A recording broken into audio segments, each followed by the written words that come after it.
할렐루야. 오늘도 이 자리에 오신 모든 여러분들을 진심으로 환영합니다. 우리 또 앞뒤 좌우로 인사했으면 좋겠는데요. 여기 온 게 잘 온 거잖아요. 그러니까 잘 오셨습니다. 한번 인사해 보겠습니다. 잘 오셨습니다. 잘 오셨습니다. 잘 오셨습니다. 제가 이곳에 와서 또 함께 찬양하고 예배드리는 것이 저에게 기쁨이 될 줄로 믿습니다.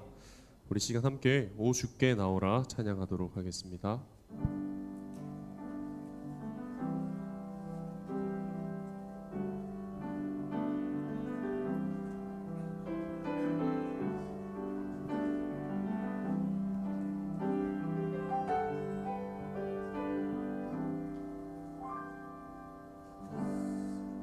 상한 마음에 쓰러진 자, 죄의 무게에 억눌린 자, 주 부르시네. 삶의 끝에서 무너진 자, 생명의 샘에 목마른 자, 주 부르시네. 오 주께 나오라, 두 팔로 으리라 느시네. 존귀한 주 보혈, 우리 죄 용서하셨네.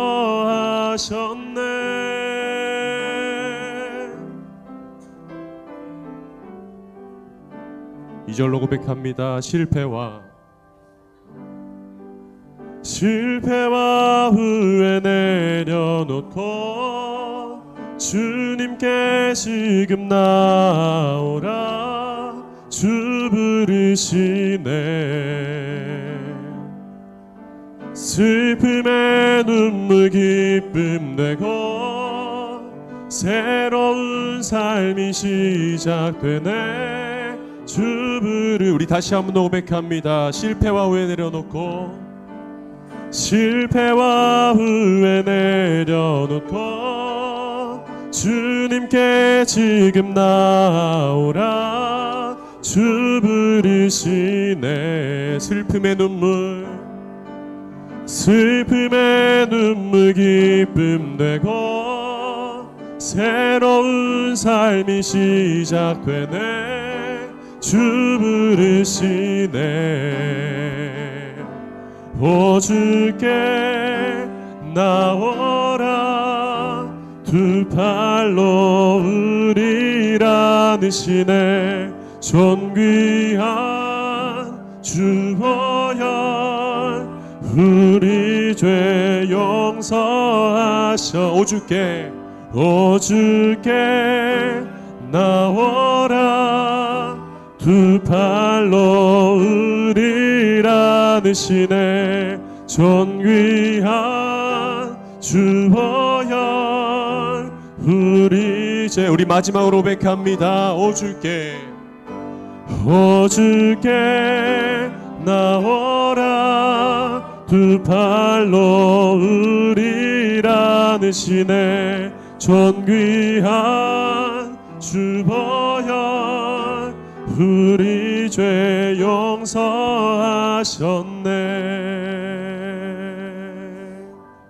아멘. 우리 사랑의 나눔 함께 찬양하겠습니다.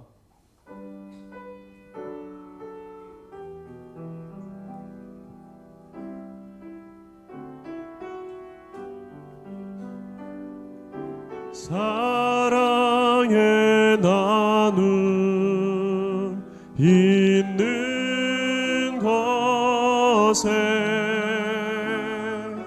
하나님께서 계시도다. 사랑의 나눔 있는 곳에 예수님께서 계시도다. 사랑의 나눔 있는 곳에 곳에 성령님께서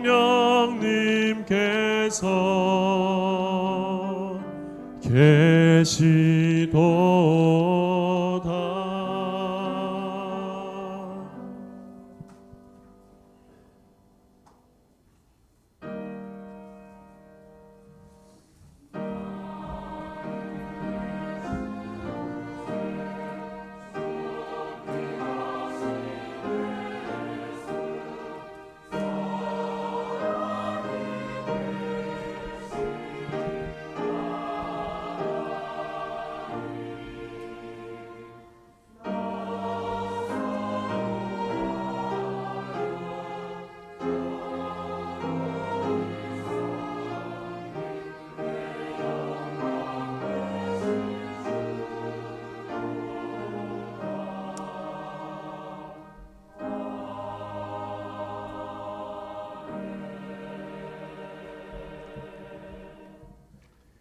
그 얼마나 아름답고 즐거운가. 형제 자매가 어울려서 함께 사는 모습. 머리 위에 부은 보배로운 기름이 수염 곧 아론의 수염을 타고 흘러서 그 옷깃까지 흘러내림 같고 헤르몬의 이슬이 시온산의 내림과 같구나. 주님께서 그곳에서 복을 약속하셨으니 그 복은 곧 영생이다. 아멘.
교동문 58번 시편 133편의 말씀입니다.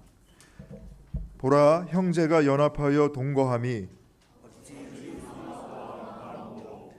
머리에 있는 보배로운 기름이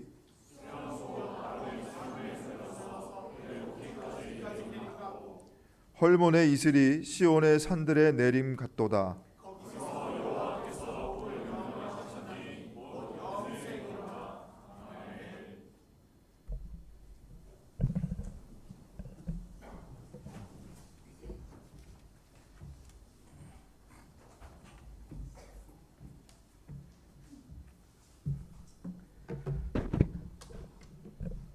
기도하시겠습니다. 사랑이 많으신 하나님 아버지, 오늘 목요체플의 자리에서 나올 수 있음에 감사드립니다. 주님의 말씀 들을 때마다 그 말씀을 통해 삶을 변화시키는 은혜가 한양체플 가족분들 모두에게 함께 하시기를 기도합니다. 곧 캠퍼스에 우리 모두가 바빠지는 중간고사 기간이 다가오고 있습니다. 시험을 준비하는 학우들도 그리고 마찬가지로 시험을 준비하시는 교직원분들도 모두 지치지 않고 주님과 동행하는 4월달이 되기를 기도합니다. 또한 주님, 지금도 한양대학교의 복음화를 위해 일하시는 모든 분들과 함께 하심을 믿습니다. 캠퍼스 모든 곳에 복음이 전파되어 더 많은 한양 가족분들이 이 좋은 채플에서 함께하길 소망하며 이 모든 말씀 주 예수 그리스도의 이름으로 기도드립니다.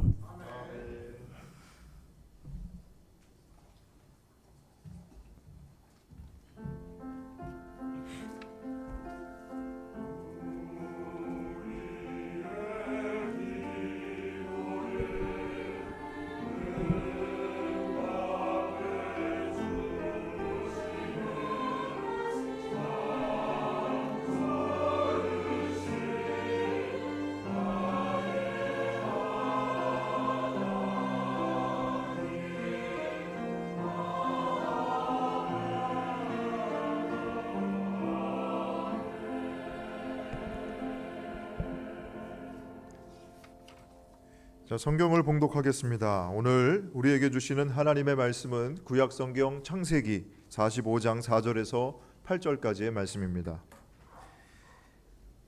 이리 가까이 오십시오 하고 요셉이 형제들에게 말하니 그제야 그들이 요셉 앞으로 다가왔다. 내가 형님들이 이집트로 팔아 넘긴 그 아우입니다. 그러나 이제는 걱정하지 마십시오. 자책하지도 마십시오. 형님들이 나를 이곳에 팔아 넘기긴 하였습니다만 그것은 하나님이 형님들보다 앞서서 나를 여기에 보내셔서 우리의 목숨을 살려주시려고 그렇게 하신 것입니다. 이 땅에 흉년이든지 이태가 됩니다. 앞으로도 5해 동안은 밭을 갈지도 못하고 거두지도 못합니다. 하나님이 나를 형님들보다 앞서서 보내신 것은 하나님이 크나큰 구원을 베푸셔서 형님들의 목숨을 지켜주시려는 것이고 또 형님들의 자손을 이 세상에 살아남게 하시려는 것입니다. 그러므로 실제로 나를 이리로 보낸 것은 형님들이 아니라 하나님이십니다. 하나님이 나를 이리로 보내셔서 바로의 아버지가 되게 하시고 바로의 온 집안의 최고의 어른이 되게 하시고 이집트 온 땅의 통치자로 세우신 것입니다. 구약의 말씀입니다.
풍요로운 찬양해 주신 우리 성가대원들, 또 좋은 아름다운 반주해 주시는 우리 현악기 연주해 주시는 분들에게 다시 한번 감사의 박수 하겠습니다. 고맙습니다.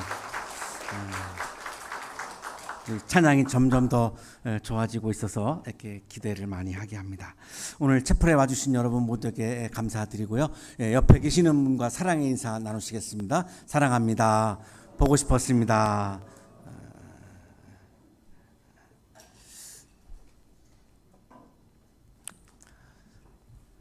윤진이는 고등학교 3학년 여학생입니다. 태능중학교 학생회장 출신이고 굉장히 리더십도 뛰어나고 표정도 밝고 공부도 아주 잘하는 장래가 촉망되는 그런 여학생이었습니다.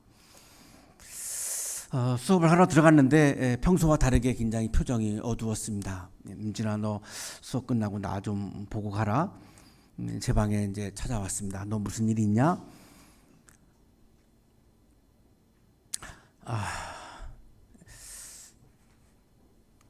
저 집 나왔습니다. 왜 집을 나와?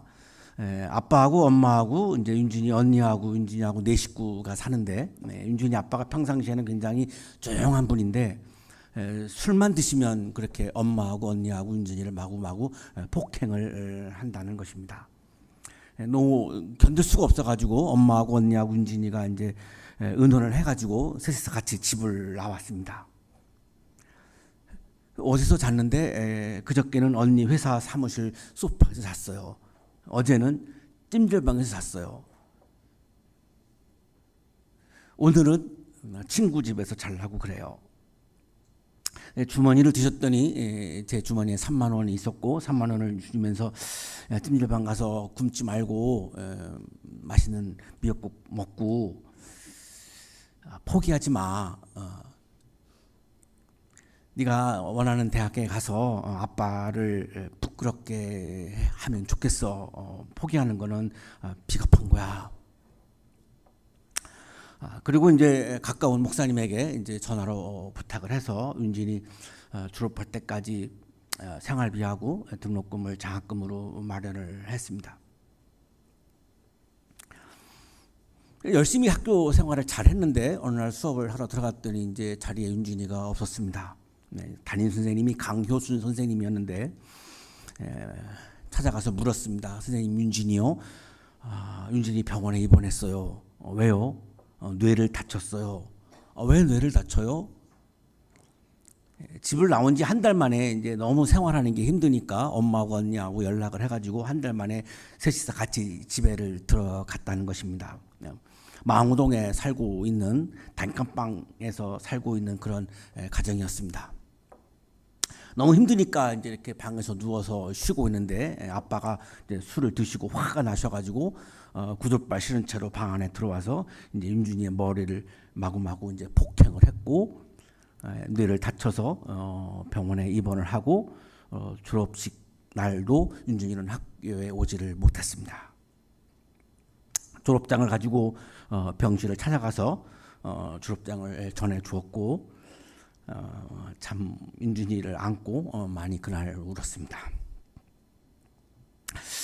아빠의 폭행에 의해서 뇌를 다쳐가지고 병원 침대에 누워있는 윤진이 참 앞길이 막막합니다.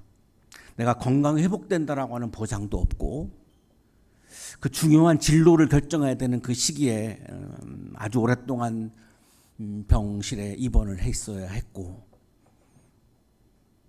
내가 과연 정상적으로 사회생활을 할 수 있을까? 내가 살아갈 수 있을까? 참 눈앞이 캄캄하고 막막합니다.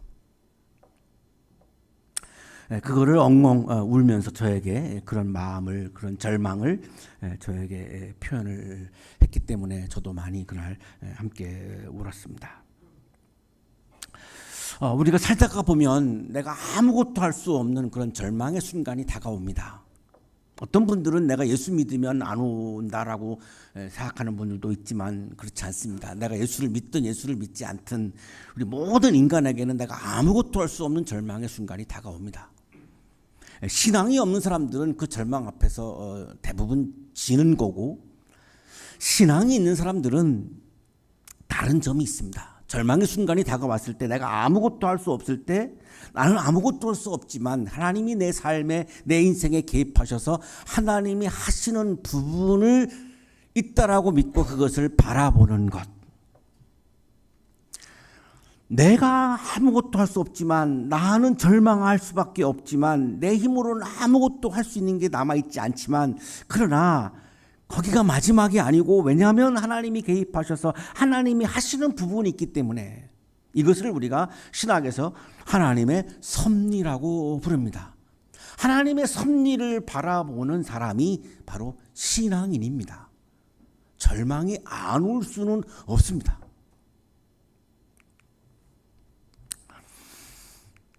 영성은 뭐냐? 이의 가능성이 무너졌을 때, 이의 가능성이 무너져가지고 나에게 아무런 가능성이 남아있지 않을 때에 신비로운 하나님의 섭리, 신비로운 하나님의 가능성, 신비로운 제3의 가능성을 바라보는 것, 그것을 우리는 영성이라고 부르는 것입니다.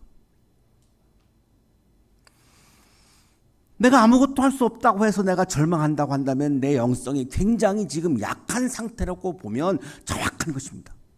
내 영성이 살아있다면 아무것도 할 수 없는 상황에서도 신비로운 하나님의 개입과 하나님의 섭리와 하나님의 가능성과 삶의 가능성을 바라보며 절망하지 않고 꿋꿋하게 일어나서 한 발자국 한 발자국이라도 비틀거리지만 한 발자국이라도 내가 앞을 향해서 가는 것, 이게 바로 영성이라고 하는 것입니다.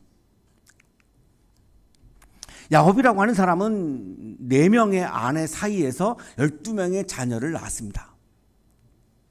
이 12명의 자녀가 놀랍게도 이스라엘의 12부족장이 됩니다. 이스라엘 역사의 시조들이죠. 이 11번째 아들이 요셉입니다. 근데 야곱은 이 요셉을 특별히 예뻐했습니다.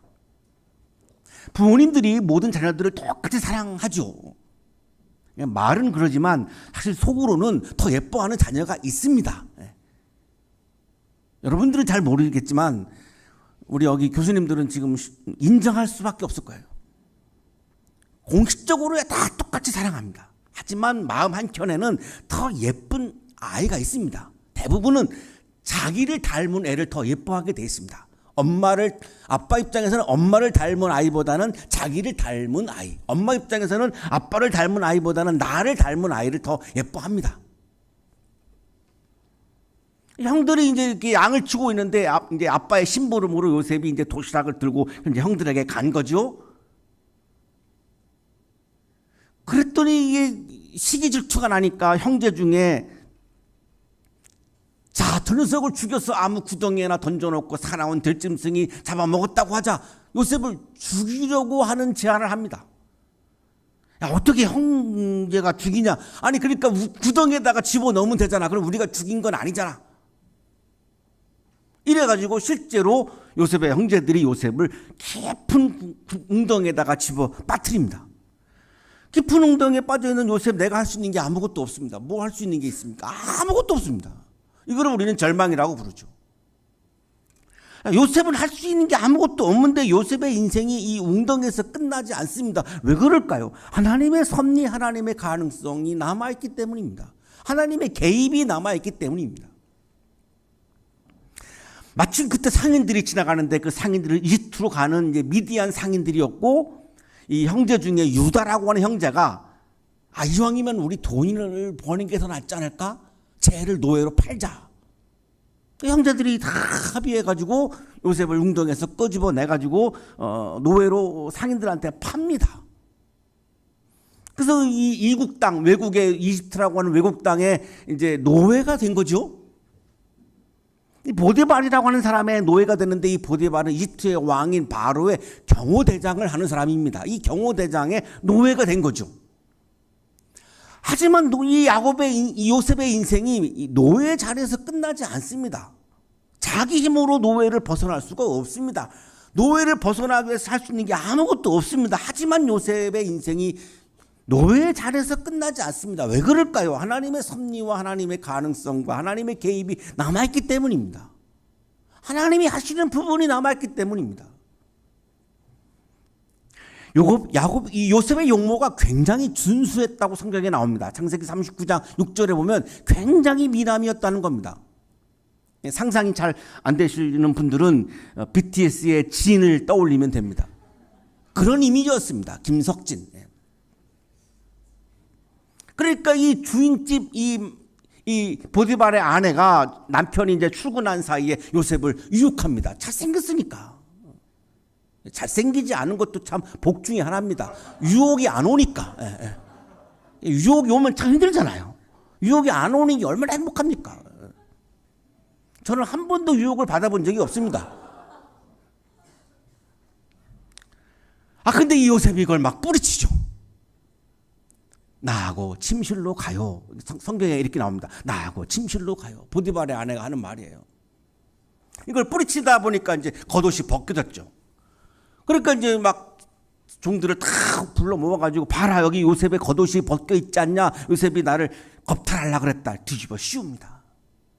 우리가 살다 보면 뒤집어 씌움 당하는 게 굉장히 많게 됩니다. 여러분, 어른 돼서 사회생활 하다 보면 억울하게 뒤집어 씌우는 게 너무나 많아요. 경쟁자들이 그러는 거죠. 그래서 유부녀 실용죄로 요셉이 감옥에 들어갑니다. 감옥에 들어왔는데 여기서 나갈 수 있는 게 어떻게 방법이 있습니까? 요셉이 할 수 있는 게 아무것도 없죠.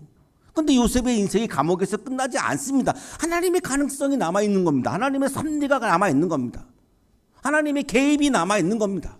이걸 우리가 자꾸 못 보는 겁니다. 이거를. 지성인들일수록, 엘리트들일수록 내가 할 수 있는 부분이 나의 삶과 인생의 전부라고 생각하는 분들이 많습니다. 천만의 말씀. 그럼 하나님이 안 계십니까? 그럼 하나님은 아무 일도 안 하십니까? 그럼 하나님은 역사하지 않습니까? 하나님은 나와 무관한 분입니까? 하나님이 이 현실의 역사와 완전히 동떨어진 그냥 초월적인 데에만 계시는 분입니까? 하나님은 그런 분이 아닙니다. 오늘도 내 삶에 개입하는 분인데 이걸 못 보는 거죠. 하나님이 요셉을 잘 되게 해주셨다, 이렇게 성경에 나오죠. 이집트 왕이 꿈을 꿨습니다. 아무도 해몽을 못했는데 요셉이 기가 막히게 해몽을 잘합니다. 7년간 풍년이 들고 7년간 흉년이 됩니다. 풍년이 들었을 때 쌀을 비축해 놓으십시오. 그러면 이집트는 강대국이 될 겁니다. 요셉의 해몽대로 딱 그게 현실이 됩니다. 그 이집트 왕이 놀라죠. 어떻게 이럴 수가. 이집트 주변의 모든 나라에 쌀이 없으니까 다 이집트로 쌀을 끌어옵니다. 쌀을 끌어오면은 이제 엎드려가지고 쌀 꿔달라고 사정사정을 하지요. 그러면 이집트 왕은 이제 내 말 들을래 안 들을래 쌀을 꿔주는 것 같고 이제 지배하는 나라로 만듭니다. 그래서 어마어마한 세계적인 강대국이 됩니다. 전쟁도 안 하고. 그러니까 이 이집트의 왕 바로가 요셉을 향해서 하나님의 영이 함께하는 사람이라고 칭찬을 합니다. 그리고 국무총리 자리에 앉히죠. 야곱의 집에도 쌀이 없죠. 요셉의 형들이 쌀을 끌어 이집트로 왔습니다. 쌀을 꿔주세요라고 엎드려가지고 빌고 있는데 거기 국무총리 자리에 요셉이 앉아 있습니다. 이때 형들이 딱 무슨 생각을 했겠습니까? 제가 이제 우리한테 복수하겠지. 자기네가 팔아먹었는데 복수하겠지. 그렇지 않겠습니까? 우리 같아도 복수하지 않겠습니까? 형들이 나를 노예로 팔아먹었는데 내가 이제 권력을 갖고 있어요. 그리고 지금 여기 쌀을 끌어와가지고 엎드려 있어요. 그리고 요셉은 이 나라의 국무총리고 요셉의 형들은 지금 다른 나라의 이방인들이고 아무런 뭐 힘이 없지요. 당장 감옥에 넣지 않겠습니까? 이때 요셉이 형들에게 한 말이 창세기 45장 5절 그리고 6절, 7절, 8절 오늘의 본문인데 5절과 8절만 읽겠습니다. 그러나 이제는 걱정하지 마십시오. 자책하지도 마십시오. 형님들이 나를 이곳에 팔아 넘기긴 하였습니다만 인정합니다. 현실을 인정하죠. 그것은 하나님이 형님들보다 앞서서 나를 여기에 보내셔서 우리의 목숨을 살려주시려고 그렇게 하신 것입니다. 형님들이 팔아먹은 건 맞는데 그러나 그 배후에는 하나님이 하신 겁니다. 형님들이 한 게 아닙니다. 하나님이 개입하신 겁니다. 하나님의 가능성이 개입한 겁니다. 왜 그러셨을까요? 이렇게 굶어 죽게 되었을 때 우리 가정을 구원하고 이스라엘을 구원하려고 형님들 앞서서 하나님이 나를 여기로 보낸 거지, 단순히 형님들의 못돼 먹은 그런 생각에 의해서 내가 여기 팔려온 게 아닙니다. 자, 이 요셉의 신앙적인 통찰을 보시죠. 현실을 다 인정합니다. 형들이 팔아먹었습니다만 인정하죠. 그러나 요셉은 끊임없이 노예로 팔려오는 순간에도, 웅덩이에 들어간 순간에도, 감옥에 들어간 순간에도 여기에는 하나님의 개입이 있다, 하나님의 가능성이 남아있다, 하나님의 가능성, 제3의 가능성이 남아있다라고 하는 것을 끊임없이 본 겁니다. 무엇으로? 신앙의 눈으로 본 겁니다. 이게 영성입니다. 왜 지성인들일수록 왜 영성이 약할까요? 나의 합리적인 이성 안에 모든 나의 삶이 있다라고 생각을 하기 때문입니다. 그러나 하나님의 역사는, 하나님의 개입은, 하나님의 영역은 우리의 이성과는 비교도 안 되는 어마어마한 무한대의 영역을 가지고 있는 겁니다. 이거를 보는 거를 우리가 영성이라고 하는 겁니다. 그러므로 실제로 나를 이리로 보내는 것은 형님들이 아니라 하나님이십니다. 하나님이 나를 이리로 보내셔서 바로의 아버지가 되게 하시고 바로의 온 집안의 최고의 어른이 되게 하시고 이집트 온 땅의 통치자로 세우신 것입니다. 요셉은 웅덩이에 빠졌을 때도, 노예로 팔려갔을 때에도, 감옥에 갔을 때에도 신비로운 하나님의 섭리, 하나님의 드라마를 끊임없이 영적인 눈으로 바라본 겁니다. 왜 우리가 자그마한 실패 앞에서 절망합니까? 왜 우리가 자그마한 실패 앞에서 좌절합니까? 왜 조그마한 실패 앞에서 나를 미워합니까? 왜 조그마한 실패 앞에서 포기합니까? 신앙인이라고 하면서, 하지만 하나님의 개입과 하나님의 신비로운 하나님의 섭리와 하나님의 가능성과 1의 가능성이 무너지고 2의 가능성이 무너졌지만 3의 가능성, 하나님의 가능성이 남아있음을 바라보지 못하기 때문에 우리가 쉽게 포기하고 절망하는 거죠. 이거를 이겨내는 게 영성입니다.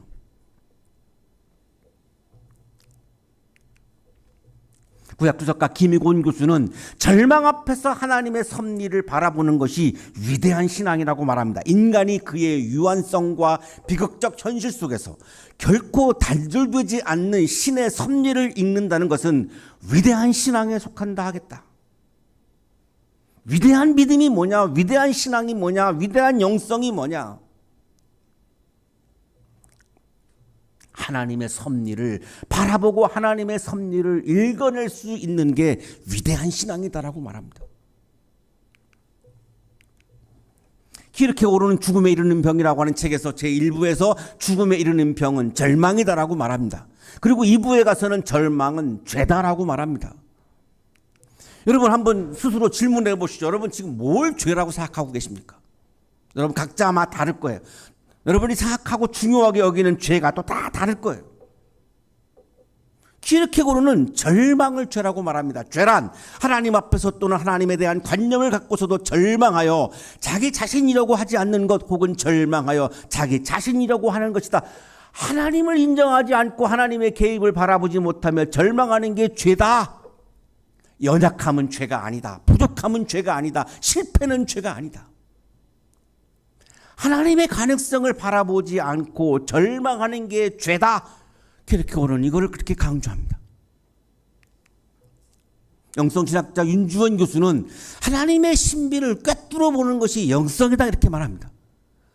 하나님을 보는 것은 단순히 육안으로 보는 것 이상으로 삼위일체 하나님의 깊은 신비를 꿰뚫어 보는 것을 말합니다. 영성은 하나님의 신비로운 섭리, 하나님의 신비로운 가능성, 하나님의 신비로운 삶의 가능성을 꿰뚫어 보는 것이 바로 영성이다 이렇게 말합니다. 우리가 목요일마다 채플의 자리에 모이는 것은 우리가 세상에서 홀조해서 열심히 살다 보면 하나님의 신비로운 영역을 꿰뚫어 보는 눈을 자꾸만 내가 잃어버릴 수가 있고 그 눈을 감을 수가 있기 때문에 목요일날 이 시간에 한 주간 한 시간 여기에 와서 다시금 내가 눈을 감았던 하나님의 신비로운 영역을 꿰뚫어 보는 통찰을 다시 한번 되새기는 겁니다. 그 눈을 다시 뜨는 자리가 바로 이 채플의 자리입니다. 한 학기 동안 우리가 열심히 한결같이 이 자리에 나와서 일주일에 1시간 나와서 내가 아무리 힘들어도 하나님의 개입, 하나님의 신비로운 가능성, 하나님의 신비로운 삶의 가능성이 분명히 남아있는데 내가 그걸 보지 못하기 때문에 이 자리에 와서 말씀을 통해서, 찬양을 통해서, 기도를 통해서, 교제를 통해서, 식탁 교제를 통해서 다시 한번 새롭게 하나님의 그 신비로운 영역을 꿰뚫어 보는 눈을 다시 뜨기 위해서 우리가 이 자리에 나오는 것입니다. 왜? 앞으로 여러분이 살아가는 동안 지금까지 경험한 것보다 훨씬 더 많은 절망들이 여러분을 기다리고 있기 때문입니다. 비교할 수 없을 정도로 여러분이 지금까지 겪은 것보다 더 많은 심한 절망들이 여러분을 기다리고 있습니다. 그거를 이겨내야 되는데 쉽지 않습니다. 그거를 이겨내려면 하나님의 가능성을 바라보는, 꿰뚫어 보는 영성을 내가 소유해야만 여러분이 성인이 되어서 사회에서 살아갈 때에도 그 많은 절망의 순간들을 이겨내고 승리할 수 있기 때문입니다. 그래서 여러분이 학부 4년을 다니는 동안 이 자리는 여러분 평생의 삶에 굉장히 기여하는 시간과 기여하는 자리가 될 겁니다. 그래서 이 자리는 여러분 우리에게 너무나 소중한 자리인 겁니다. 사랑하는 한양 가족 여러분, 신앙인은 절망 앞에서 신비로운 하나님의 섭리, 하나님의 가능성, 삶의 가능성을 바라보는 사람이 신앙인입니다. 영성은 절망 앞에서 신비로운 하나님의 섭리, 하나님의 가능성, 제 3의 가능성을 바라보는 것이 바로 영성입니다. 지성과 영성을 이 채플을 통해 소유하셔서 다가오는 여러분의 앞길을 가로막는 수많은 절망들을 이겨내고 승리하는 멋진 한양인들의 삶이 되시기를 간절히 축원합니다.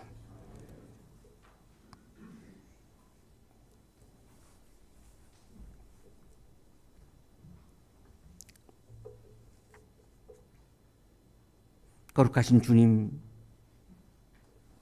자그마한 실패와 자그마한 좌절 앞에서 포기하고 절망했던 것을 회개합니다.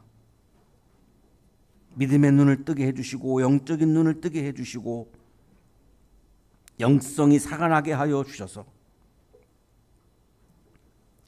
절망이 내 앞을 가로막을 때 신비로운 하나님의 개입과 하나님의 가능성을 꿰뚫어 보며 그 절망을 이기게 하여 주시옵소서.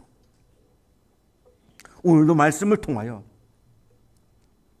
우리에게 영성을 채워주시고 영적인 눈을 뜨게 해주시는 하나님의 사랑과 은혜에 감사드립니다. 우리에게 믿음을 주시고 영성을 주시는 주님을 찬양합니다. 세상에 나가서 살아갈 때에 우리 채플 가족 모두가 한 사람 한 사람 하나님 기억하셔 주시고 돌보아 주셔서 아무리 어렵고 힘든 순간이 다가와도 하나님의 돌보시는 가능성, 하나님의 섭리, 하나님의 개입을 바라보며 이번 한 주간에도 멋지게 승리하는 삶을 살아가도록 은혜 내려 주옵소서. 예수 그리스도의 이름으로 기도하옵나이다.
자, 공동체 소식 전해드리겠습니다. 자, 오늘은 부활절 둘째 주간 목요 연합체풀로 예배를 드리고 있습니다. 오늘 이 자리에 함께해 주신 여러분 모두를 환영하고 또 축복합니다.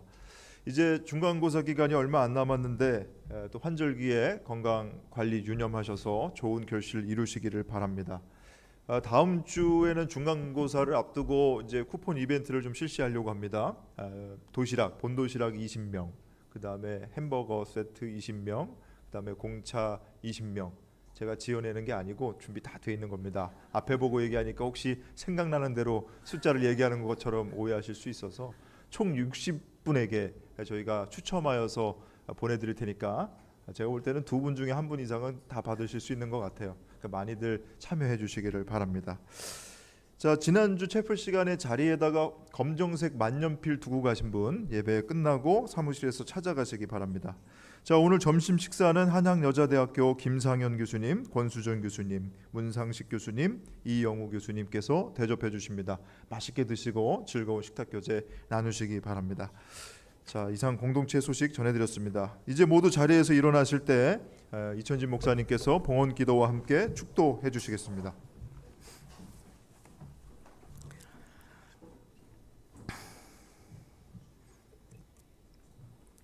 거룩하신 주님, 오늘도 말씀을 통하여 우리의 영적인 눈을 뜨게 해주시고 우리의 잠자는 영성을 깨우쳐 주셔서 감사합니다. 세상에 나가서 절망을 이길 수 있는 힘을 주셔서 감사합니다. 감사의 마음을 찬양과 예물에 담아 올려드리오니 기쁘게 받아주시고 예물과 찬양을 드리는 손길 위에 크신 은혜를 부어 주옵소서.